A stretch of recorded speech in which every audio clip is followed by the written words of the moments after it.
मैनपाट में बीजेपी का प्रशिक्षण चल रहा है, बात उसकी कर लेते हैं। बीजेपी की पाठशाला में नेताओं को क्या सीख मिली है, अंदर की खबर जानना चाहते हैं आप? इनसाइड स्टोरी जो अब तक आपको नहीं पता चली, आज बता देता हूं। बीजेपी के नेताओं की पाठशाला का आज दूसरा दिन है। दूसरे दिन क्या क्या हुआ है, क्या क्या मंत्र दिए गए हैं, शिविर की इनसाइड स्टोरी क्या है, चलिए सब कुछ आपको विस्तार से बता देते हैं। इससे जुड़ी खबर यही है कि शिविर के आखिरी दिन अमित शाह नहीं आएंगे। 9 जुलाई को बीजेपी के शिविर का समापन होना था। समापन कार्यक्रम में केंद्रीय गृहमंत्री अमित शाह भी आने वाले थे, लेकिन अब उनका ये दौरा कैंसिल हो गया। हालांकि ये उम्मीद है कि गृहमंत्री वर्चुअली इस कार्यक्रम में शामिल हो सकते हैं। ये तो बात हुई अमित शाह की, लेकिन आज शिविर में क्या क्या हुआ अब ये भी देख लीजिए ध्यान से।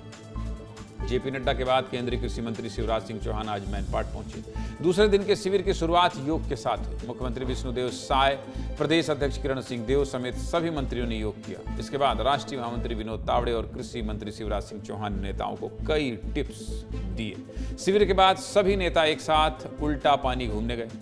जो लोग मैनपाट गए हैं वो उल्टा पानी के बारे में जानते होंगे। उल्टा पानी मैनपाट का एक फेमस टूरिस्ट स्पॉट है। आज बीजेपी के बड़े बड़े नेताओं का यहाँ जमावड़ा था। शिविर के बाद नेता फुर्सत के पल बिताते नजर आए। आज के शिविर की तस्वीरों को समेटती हमारी रिपोर्ट देखिए, फिर आगे बात करते हैं। शिविर के अंदर की कहानी बताते हैं, देखिए रिपोर्ट।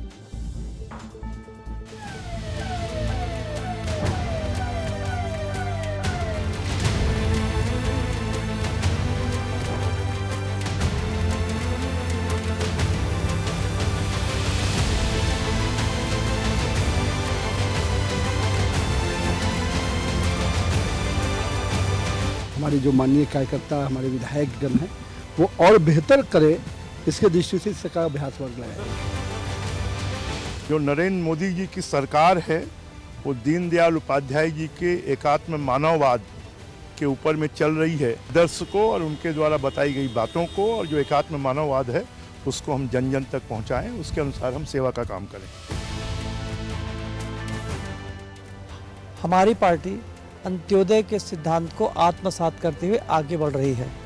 अंतिम व्यक्ति का उदय हो, यही सरकार का लक्ष्य होता है। लोगों का अपेक्षा क्या है, उसके अपेक्षा के अनुरूप हम काम कर पा रहे हैं कि नहीं, उसको हम कैसे लोगों तक पहुंचा सकते हैं, ये सारी विषय को लेकर हम लोग ये प्रशिक्षण में एक दूसरे को जानने का प्रयास कर रहे हैं।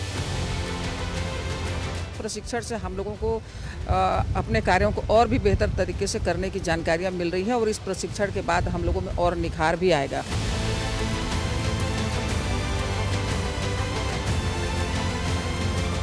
अद्भुत है अपना छत्तीसगढ़, हमारे छत्तीसगढ़। यहाँ टूरिज्म बढ़े, पर्यटन बढ़े, टूरिज्म के माध्यम से भी रोजगार बढ़ाने के निरंतर प्रयास जारी है। चलिए नेताओं के बयान, शिविर की तस्वीरें आपने देख ली। अब आपको इस शिविर की इनसाइड स्टोरी बता देते हैं। दरअसल इस शिविर में पहले दिन पार्टी अध्यक्ष जेपी नड्डा ने नेताओं को 3S फॉर्मूले पर काम करने के लिए कहा है। अब ये 3S फॉर्मूला क्या है ये भी समझा देता हूं, समझ लीजिए। 3S का मतलब है संवाद, संपर्क और सामंजस्य। नेताओं से कहा गया है कि सरकार और संगठन के बीच संवाद होना जरूरी है। सरकार के मंत्री, विधायक, सांसद और कार्यकर्ता आपस में संवाद करते रहें। दूसरे एस का मतलब संपर्क, यानी कि नेताओं और मंत्रियों को जनता के संपर्क में रहना है, जमीन से उठ के नहीं चलना है और जनता से अपने जुड़ाव को बढ़ाना है। तीसरे एस का मतलब सामंजस्य। नेताओं को कहा गया है कि सरकार की नीति और संगठन की गतिविधियों में समन्वय बनाएं और जनता के बीच एक क्लियर मैसेज जाए। किसी भी तरह का कंफ्यूजन नहीं होना चाहिए और सरकार की सभी योजनाएं कार्यकर्ता जमीन पर उतारें। जेपी नड्डा ने यह भी कहा है कि 72 विधायकों वाली कांग्रेस की सरकार 34 सीटों पर आकर अटक गई थी, क्योंकि उनके बीच संवाद, संपर्क और सामंजस्य नहीं था। इसलिए उनका ये हाल हुआ है। हमें इन सब चीजों से बचना है। इसके अलावा बीजेपी के अध्यक्ष ने और क्या कहा है वो भी आपको दिखा देता हूं, देख लीजिए। नड्डा ने कहा है कि हमेशा अगले चुनाव की तैयारी रखिए। आपके काम और व्यवहार का जनता पर असर होता है, इसलिए व्यवहार को ठीक करें। बीजेपी विचार, मूल्य और सेवा को समर्पित पार्टी है और इसी मंत्र से जनता को जोड़ना है। विपक्ष अगर दुष्प्रचार करता है तो उसका तथ्यात्मक तरीके से जवाब देना है। बेवजह बयानबाजी नहीं करनी है। ये शिविर सिर्फ औपचारिकता नहीं है, यहां से अगला नेतृत्व हम तैयार करेंगे। और आखिर में जेपी नड्डा ने कहा है कि केंद्र की सभी योजनाओं को छत्तीसगढ़ के घर घर तक पहुंचाने की जिम्मेदारी आपकी है। इन सब चीजों के अलावा इस शिविर में एक और बेहद दिलचस्प चीज हुई है। वो क्या? सूत्र बताते हैं कि दिल्ली से बीजेपी की एक सोशल मीडिया टीम इस शिविर में शामिल हुई है। इस टीम ने नेताओं का सोशल मीडिया रिपोर्ट कार्ड पेश किया। इस रिपोर्ट कार्ड में हर नेता के सोशल मीडिया अकाउंट का पूरा डाटा था। किसने सोशल मीडिया पर क्या लिखा है, कैसा वीडियो पोस्ट किया है, और जब विपक्ष ने बीजेपी के बड़े नेताओं को घेरने की कोशिश की तो कैसे नेताओं ने सोशल मीडिया के जरिए विपक्ष को जवाब दिया। हर एक नेता का डाटा इस रिपोर्ट कार्ड में था। यानी दिल्ली में नजर रखी जा रही है कि कौन नेता कितना सोशल मीडिया में एक्टिव है। एक्स पर, इंस्टा में, फेसबुक पर, यूट्यूब पर अब आपको अपनी लोकप्रियता बढ़ानी होगी। सरकारी बयानबाजी से कुछ नहीं होगा। यानी कि नेताओं का सोशल मीडिया पर कैसा परफॉर्मेंस है, इसका भी आकलन किया गया है। और बीजेपी विधायक प्रबोध मिंज ने खुद इस खबर पर मुहर भी लगा दी। क्या कहना है प्रबोध मिंज का, सुनिए जरा। नहीं, नए नए जो फीचर्स आ रहे हैं सब उनके बारे में बता रहे हैं, किस तरह से अपने आप को अपडेट करना है और कैसे लोड करना है। फॉलोअर्स भी बढ़ाने, फॉलोअर्स बढ़ाना है सबको, अब क्षेत्र की जनताओं के बीच में पहुंचना है। सीधे मुद्दे की बात यही है कि बीजेपी अपने नेताओं के जमीनी काम के अलावा सोशल मीडिया एक्टिविटी का भी आकलन कर रही है। उन्हें आगे के लिए ट्रेनिंग दी जा रही है, जिससे सभी नेता जनता के बीच लोकप्रियता हासिल करें और सोशल मीडिया पर भी विपक्ष के हमले का सही ढंग से जवाब दे सकें। इस पर और अपडेट के लिए मुझे कहाँ चलना पड़ेगा? मैनपाट, अच्छा रायपुर चलना पड़ेगा, मैनपाट चलना पड़ेगा, खोमन के पास चलना पड़ेगा, मैनपाट, फिर उसके बाद मैं मृगन जी के पास आऊँगा रायपुर। खोमन, आज क्या देखा आपने और ये समापन इसका कब है, तस्वीरें क्या क्या रही, और सोशल मीडिया अकाउंट को लेकर जो कहा गया है उस पर मैं मृगन जी से बाद में चर्चा करूंगा। आप तो आज की तस्वीरों का विश्लेषण करिए। खोमन साहू। देखिए ज्ञानंद जी, आज मामा ने मंत्र दिया है, जमीन पर रहिए, ज्यादा दिन टिक पाएंगे।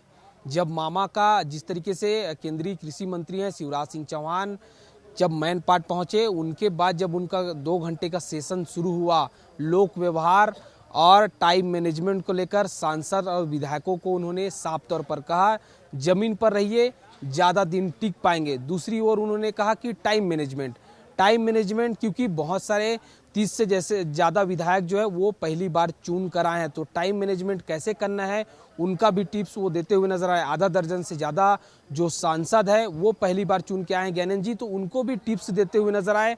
साफ तौर पर उनका यही कहना था कि ज़मीन पर रहिए, ज़्यादा दिन चल पाएंगे, लोगों से मेल जोल बढ़ाइए, ग्राउंड पर रहिए। इसके अलावा अगर बात की जाए तो पूरे कार्यक्रम में एक चीज़ साफ तौर पर निकल कर सामने आ रहा है कि जो नेता ज़्यादा बयानबाजी करते हैं उनको बयानबाजी से बचना चाहिए।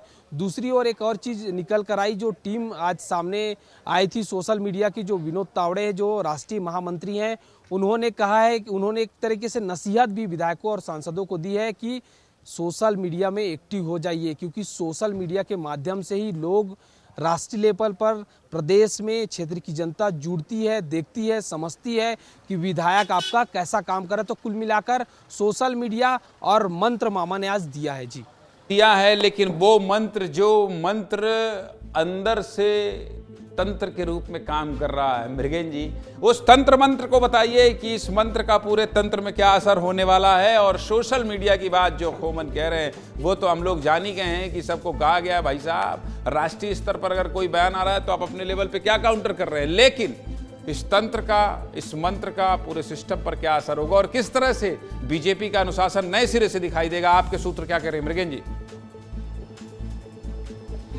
जी देखिए, जो सोशल मीडिया की बात है, आमतौर पे जो दिल्ली से ट्वीट हो रहे हैं बड़े नेताओं के, उसको छत्तीसगढ़ के नेता रीट्वीट नहीं कर रहे हैं, उसको आगे नहीं बढ़ा रहे हैं। उसको लेकर उन लोगों को फटकार भी लगी है, जो हमारे अंदरूनी सोर्स बता रहे हैं। दूसरा, ये जो 2 दिन की बैठक है और कल BL संतोष जो राष्ट्रीय संगठन महामंत्री हैं वो आने वाले हैं, फाइनल बैठक जो होगी वो कल होगी। ऐसा बताया जा रहा है कि जो परफॉर्मेंस है विधायकों के, क्योंकि सोशल मीडिया का परफॉर्मेंस आज आ गया, लेकिन क्षेत्र में क्या काम किए हैं, उसका जनता के बीच क्या इम्पैक्ट है, क्योंकि भाजपा की इंटरनल टीम एक सर्वे भी करते रहती है बीच बीच में, जो केंद्रीय संगठन को रिपोर्ट देती है कि विधायकों का कामकाज कैसा है, सांसदों का कामकाज कैसा है और मंत्रियों का कामकाज कैसा है। तो कल BL संतोष की बैठक में उनके कामकाज का पूरा लेखा जोखा पेश किया जाएगा और उस पर चर्चा होगी। BL संतोष की तरफ से कुछ टिप्स दिए जाएंगे। तीसरी बात जो आपने कही कि इसका इम्पैक्ट क्या होगा, क्योंकि 3 दिन लगातार विधायक, सांसद और मंत्री वहाँ प्रशिक्षण ले रहे हैं, आगामी कार्य योजनाओं के बारे में बताया जा रहा है, पार्टी की विचारधारा के बारे में बताया जा रहा है। PM नरेंद्र मोदी और केंद्रीय गृह मंत्री अमित शाह जिस दिशा में पार्टी को आगे ले जाना चाह रहे हैं उसके बारे में बताया जा रहा है, तो उसको लेकर बूथ लेवल तक जाना है। इन नेताओं को कहा गया है कि आप जो है अपने क्षेत्र के दौरे बढ़ाइए, लोगों के बीच कनेक्टिविटी, क्योंकि सबसे अहम बात है आप जनता से संवाद कितना करते हैं। तो इन सब चीज़ों के बारे में विधायकों, सांसदों को बताया गया है और अब ये देखना होगा कि आने वाले समय में विधायक कितने एक्टिव होते हैं। जी, निश्चित तौर पर क्या है कि जो ऊपर से गाइडलाइन दिया जा रहा है उसको जमीन पर उतारना ही पड़ेगा। और ये मुझे लगता है मोबाइल को बाहर रखकर, खोमन मोबाइल को बाहर रखकर अगर बीजेपी के बड़े बड़े नेताओं को कह दिया जाए कि भाई चलो मोबाइल बाहर रखो, तो ये तो थोड़ा सख्त मीटिंग है। मृगेन जी और खोमन साहू, आप दोनों का बहुत बहुत धन्यवाद।